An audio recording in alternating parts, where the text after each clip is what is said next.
Muito bom dia, boa tarde ou boa noite, se você estiver vendo no YouTube a qualquer momento que você preferir. E boa tarde para quem está acompanhando ao vivo pela Som Maior. Se você está ouvindo pela Som Maior, é sexta-feira, dia 17 de setembro. A gente está gravando a entrevista na tarde anterior, dia 16 de setembro.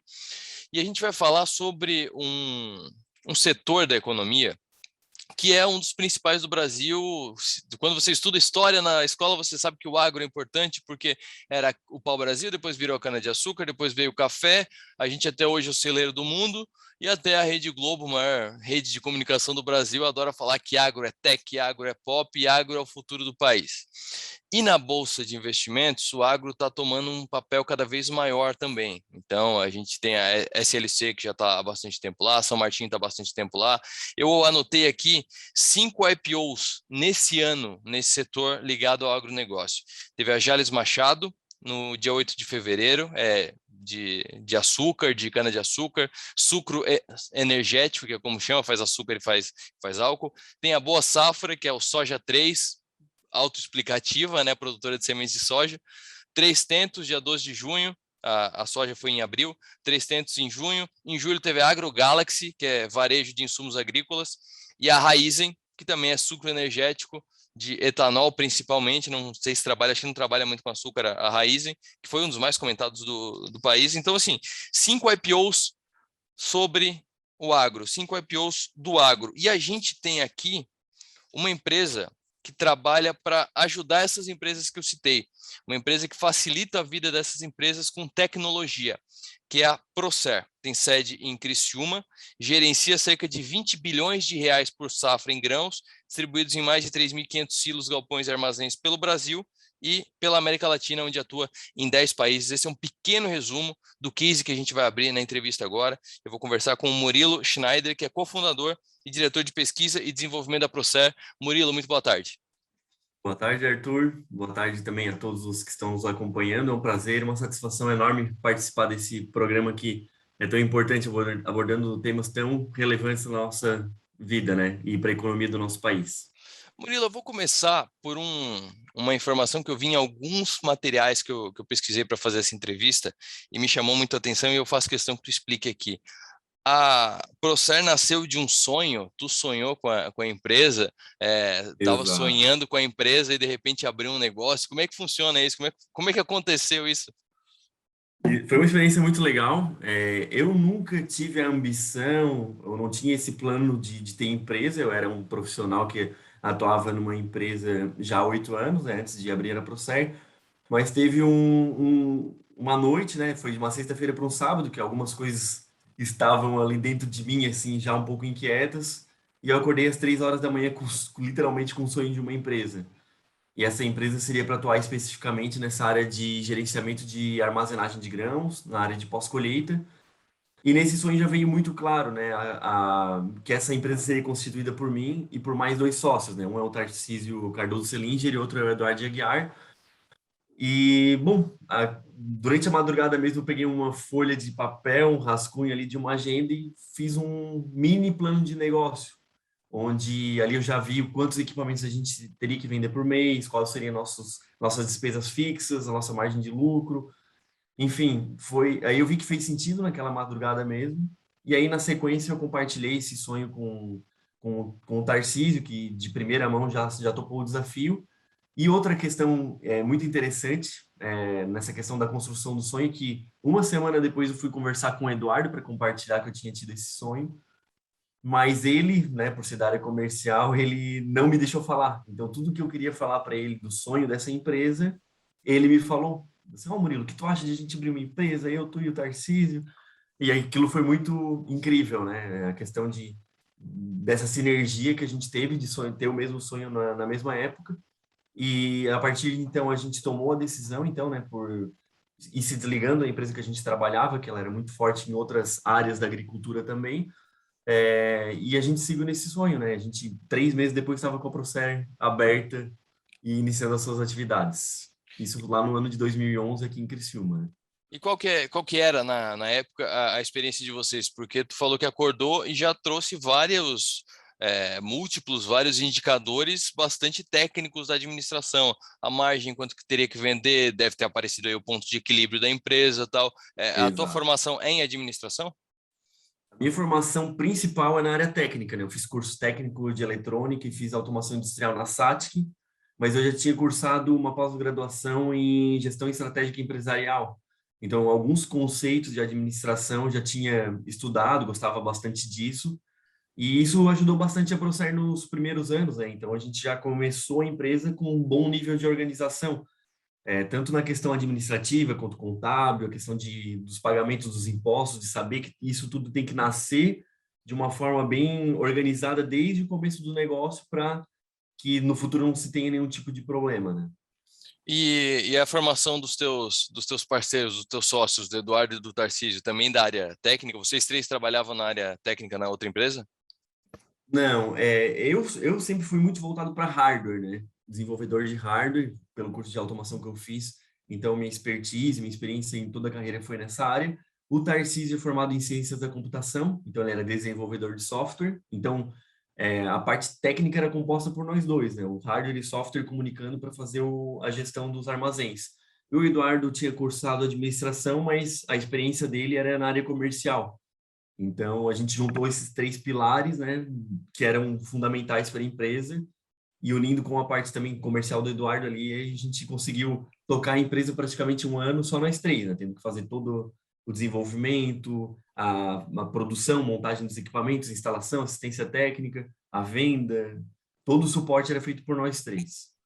Quais são as soluções que a Procer oferece? Não são os galpões, os silos e os armazéns que eu citei aqui, né? Quais são os serviços oferecidos? Exato, assim, a gente atua dentro das unidades de armazenagem de grãos. Aqui na nossa região a gente tem vários, principalmente no arroz, né, muitas indústrias que fazem o beneficiamento de arroz. E a nossa solução, ela no começo e até pouco tempo atrás, a gente era muito focado na parte de armazenagem de grãos. Então, lá naqueles silos redondos, metálicos, e também nos galpões de grandes, horizontais que a gente tem muito em outras regiões do Brasil, a gente instala uma rede de sensores de temperatura e também de umidade relativa para fazer a medição do ar intergranular, que fica ali entre os grãos dentro do silo, né? E através desse monitoramento das condições dos grãos, a gente consegue saber as condições em que eles estão e também temos a configuração no sistema de qual é o nosso objetivo com esse grão. A gente quer fazer a secagem desse produto, resfriamento, ou conduzir em modo de conservação, aí tem um software que coleta essas informações e, de acordo com os parâmetros, ele faz a tomada de decisão para acionar os ventiladores que promovem a secagem ou resfriamento do produto. Então, isso é uma automação composta por algumas partes, né? Sensoriamento, as lógicas de controle e também a parte de acionamento dos motores. Outra etapa também que a gente possui já há alguns anos é o gerenciamento da secagem de grãos, que é uma etapa bem crítica também, muito arriscada, né? Porque ali você passa um volume de produtos enorme numa grande velocidade assim dentro dos secadores. E ali, se você não fizer um controle bem preciso, você também pode perder muito dinheiro, pode perder produto, corre risco de incêndio nos secadores também, que infelizmente ainda acontece bastante no nosso país. Então, a gente já tem a solução também para a parte de secagem de produto. E temos outros produtos em roadmap também, só que tudo voltado para essa parte de pós-colheita de grãos, né? Então, a gente é muito especializado e muito focado nesse segmento.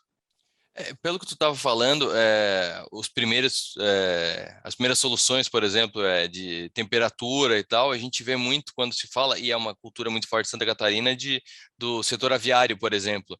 Vocês trabalham só com grãos ou também tem a possibilidade de adaptar essas soluções para outros setores, como o aviário que eu citei agora?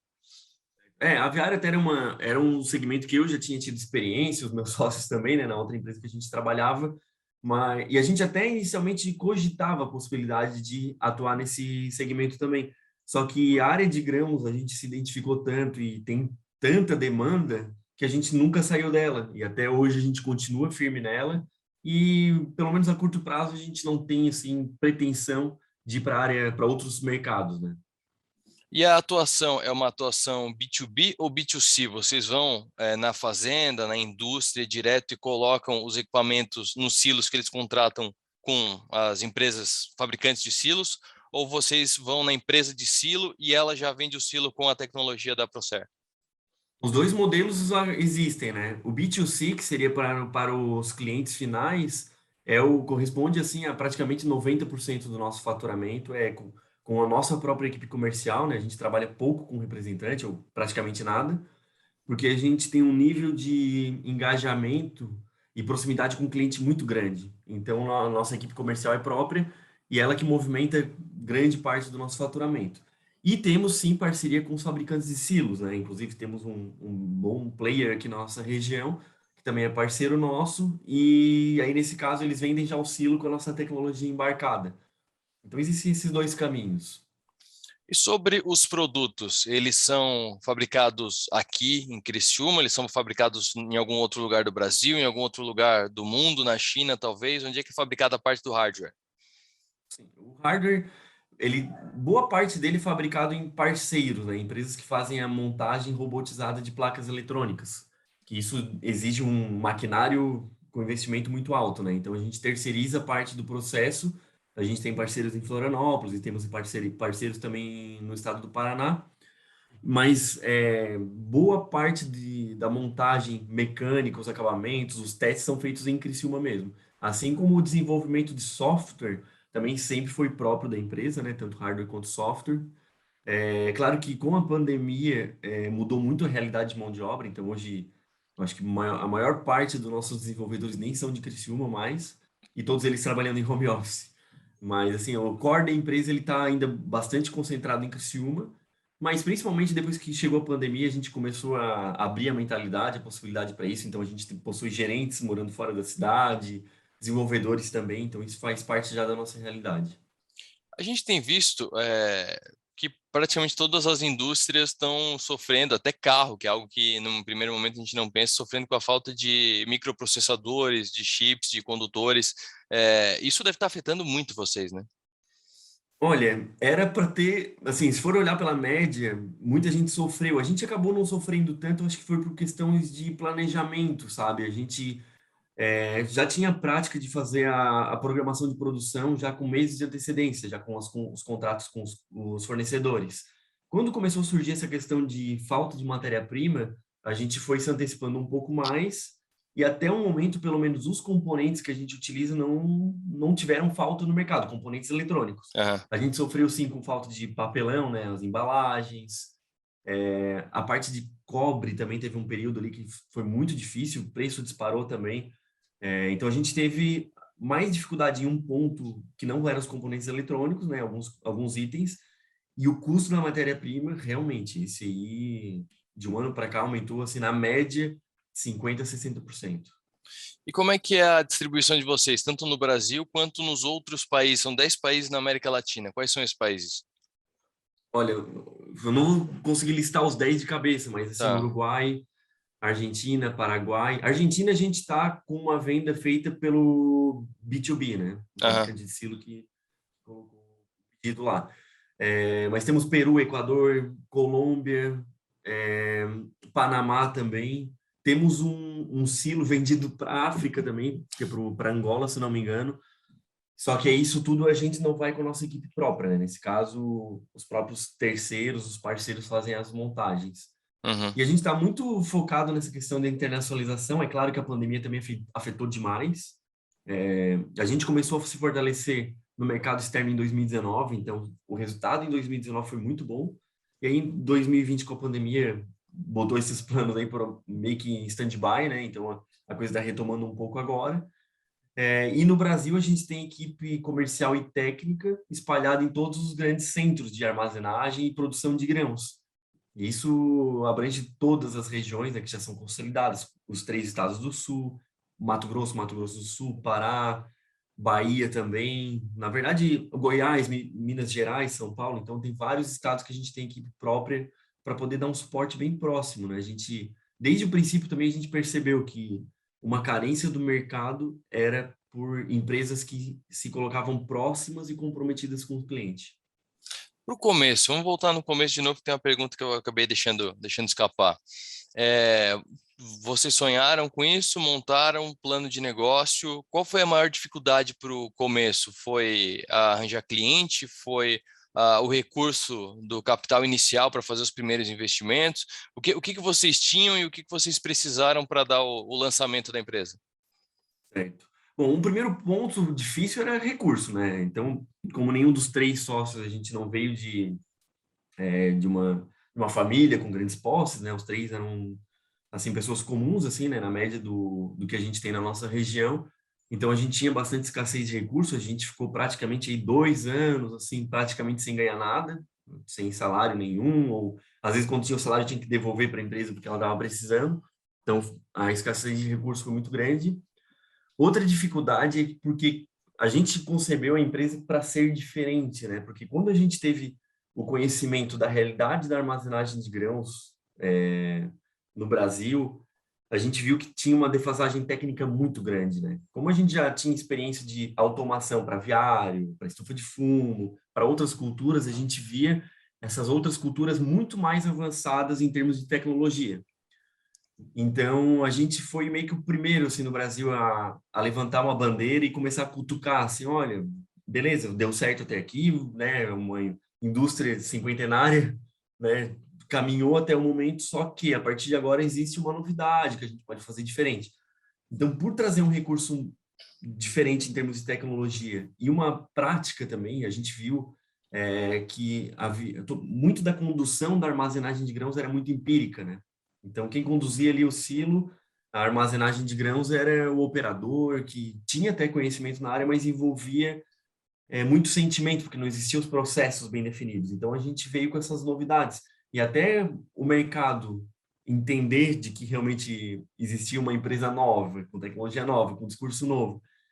Até a gente convencer eles não foi fácil, sabe? A gente penou bastante nos primeiros anos, a gente foi aprendendo como abordar e se posicionar no mercado, e isso faz com que seja difícil, né, os primeiros anos, até realmente a gente conseguir é, difundir essa ideia para o mercado é, de uma forma convincente. Hoje, no Brasil, assim, o conceito que a gente já trouxe já está bem difundido e consolidado, só que lá no começo não foi fácil. E vocês veem o agronegócio por dentro, vocês veem por dentro, mas não participando. Vocês têm um lugar muito legal para ver o desenvolvimento agropecuário brasileiro. O que vocês veem? Que indicadores que vocês veem? Como é que está o agronegócio brasileiro frente ao mundo, já que tu trabalha com outros países também? Como é que é a tecnologia aplicada no agro brasileiro frente a outros players no mundo? Como é que a gente está nesse cenário? Eu vejo que em alguns pontos a gente está muito bem. O fato do Brasil ter algumas dificuldades, né, em termos de clima, né, a questão da produção de grãos em si, a fertilidade do solo é boa, né, tanto que o Brasil é o que é, né, em termos de produtividade, por ter essa vantagem dos recursos naturais para isso. Mas para armazenagem de grãos, a gente tem muitos desafios. A parte do clima, por ser um clima quente e úmido no Brasil, dificulta muito a manutenção da qualidade dos alimentos, né? Tanto que em casa a gente tem uma geladeira, né, que coloca o alimento em baixa temperatura para ele durar mais tempo. Então, a gente, por viver num ambiente mais agressivo para os alimentos, a gente acaba se desenvolvendo mais. E no ano de 2019, eu estive nos Estados Unidos, junto com o Tarcísio, né, um sócio, lá no estado de Illinois. A gente visitou algumas cooperativas e produtores, e o fato do clima lá ser mais favorável, a logística também, a estrutura é muito mais avançada do que a nossa, não exige deles algumas habilidades que a gente acaba tendo que desenvolver no Brasil.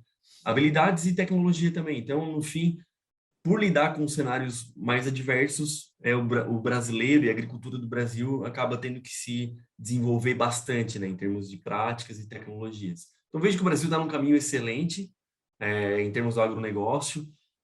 A gente tem uma demanda mundial gigante ainda para atender. Estima-se que em 2050 a população mundial vai estar em torno de 10 bilhões de pessoas, o que vai aumentar em 70% a necessidade de alimento no mundo. Então, isso se trata de dignidade humana, de alimento na mesa dessas pessoas todas, né? A gente vê um fenômeno acontecendo que são vários países também se desenvolvendo, isso eleva, né, o nível de qualidade de vida das pessoas, e essas pessoas vão comer mais, né? Então, de algum lugar tem que ser produzido esse alimento. E, por exemplo, na questão de soja, até pouco tempo atrás, a gente produzia 40 sacas de soja para 1 hectare. Hoje a gente já está em 70, 80, né? Dependendo das regiões, já se consegue uma produtividade excelente.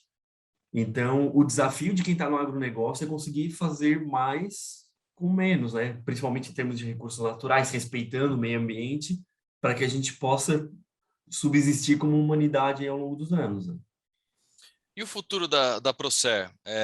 Hoje a gente vê em vários setores grandes empresas vendo alguns destaques menores e tentando colocar no seu ecossistema, digamos assim, no seu grupo. A Procer já está num ponto em que é procurado por outras empresas, principalmente dessas grandes empresas que estão agora entrando na bolsa, entra muito dinheiro no caixa e você pode ver todos os prospectos que tem ali. Aquisição. É 20%, é 10%, é 40%, mas tem ali aquisição, ou então crescimento inorgânico, que é a mesma coisa, né? Que é aquisição também. A Procer já foi sondada, já houve conversa para alguma aquisição? Sim, sim, a gente faz mais ou menos um ano e meio, assim, que a gente está tendo conversas com possíveis investidores. Surgem tanto investidores financeiros quanto estratégicos também. A gente conversa, troca ideia, vê se tem sinergia e a gente entende que é um caminho meio que sem volta, sabe? Conforme os mercados vão amadurecendo, faz parte de que os grandes players queiram participar, né? A Procer hoje, em termos do nicho específico que a gente atua, a gente está muito bem posicionado no Brasil. A gente acredita que está já na primeira colocação em termos de venda, né, volume, para a nossa área específica de negócio. Né? A gente tem concorrentes maiores, só que eles têm mais nichos de mercado, né? Então eles são mais fortes em outras áreas. E faz parte, sabe? No fim, a gente vê que é um movimento natural do mercado e a gente está aberto a isso. A gente sabe que é uma possibilidade. É claro que a gente se preocupou muito com a questão da missão da empresa, né? A gente tem um propósito, um legado em relação ao mercado e também em relação ao nosso próprio time de profissionais, que a gente também tem uma pegada muito humana, assim, de saber que para fazer sentido ter uma empresa, ela tem que ser boa para quem faz parte dela, para os seus profissionais. Então, isso para nós também vale muito. E essa possibilidade de um investidor ou de entrar um possível sócio a gente toma com muito cuidado, justamente pensando nesses fatores todos, né? Murilo, muito obrigado pela atenção, parabéns pelo sonho realizado que vocês conseguiram, parabéns pela ideia e boa sorte no futuro. Muito obrigado também, Arthur. Agradeço aí pela oportunidade de compartilhar um pouco da nossa história. Conversei com o Murilo Schneider, cofundador e diretor de pesquisa e desenvolvimento da Procer, empresa criciumense, empresa daqui que tem atuação no Brasil e em 10 países. E os países são Paraguai, Uruguai, Peru, Equador, Colômbia, Bolívia, República Dominicana e Chile. São alguns dos países citados aqui no material que eu recebi aqui durante a entrevista. Depois que eu fiz Certo. a pergunta, o pessoal já mandou aqui para mim os Ah, países. legal. Murilo, parabéns de novo. Muito, muito legal a gente ver esse tipo de tecnologia nascendo aqui em Criciúma, nascendo aqui no Sul Catarinense. É sempre bom a gente ressaltar a nossa qualidade. Maravilha. Muito obrigado também, Arthur.